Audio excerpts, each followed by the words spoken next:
Les hommes scrutent le ciel depuis des millénaires, guettant le retour des saisons et des crues bienfaisantes, cherchant à élire leur avenir. C'est en Mésopotamie, puis en Grèce, durant l'Antiquité, que les explications mythiques et irrationnelles des signes lus dans les étoiles ont commencé à faire place à l'étude du système solaire à partir de l'observation des planètes. Le souci de rationalité des savants grecs va de pair avec une recherche de l'harmonie qui trouve dans les lois de la géométrie un fondement à l'ordre du monde régissant l'art et la musique, aussi bien que l'architecture de l'univers. La sphère en est la plus parfaite expression. La majorité des savants considèrent que la Terre sphérique est le centre du monde. Progressivement se dessine un système composé de planètes sphériques, décrivant des trajectoires circulaires autour de la Terre immobile. Au IIe siècle après Jésus-Christ, un astronome et géographe grec, Claude Ptolémée, synthétise 7 siècles de savoir grec en 3 livres qui feront référence pendant 1500 ans. La chute de l'Empire romain fait disparaître livres et cartes.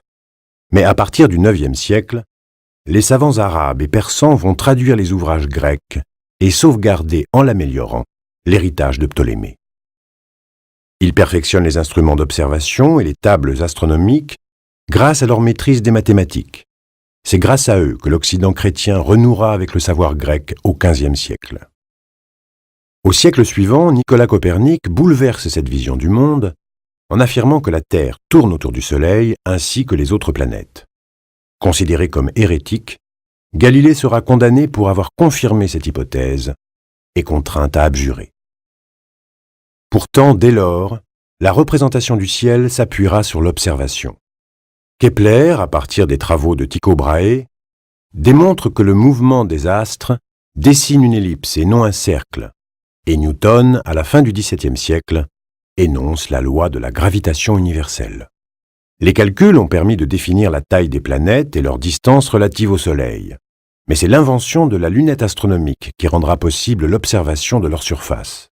Le perfectionnement des instruments d'observation va permettre de disposer de télescopes de plus en plus performants, placés en altitude, pour éviter les perturbations de l'atmosphère. La mise en orbite d'engins spatiaux signe la complète émancipation des effets perturbateurs de l'atmosphère. L'espace se découvre sous un jour inédit à travers les spectaculaires images d'objets indétectables depuis le sol. Les télescopes en orbite, tels Hubble, pointés vers le fond du ciel, captent la lumière des premiers moments de l'univers et nous livrent ainsi des informations sur son origine. Les instruments et télescopes spatiaux qui observent le ciel dans différentes longueurs d'onde offrent une vision kaléidoscopique de l'univers. Les astronomes continuent de scruter le ciel en quête de réponses à leurs questions sur l'avenir de l'univers.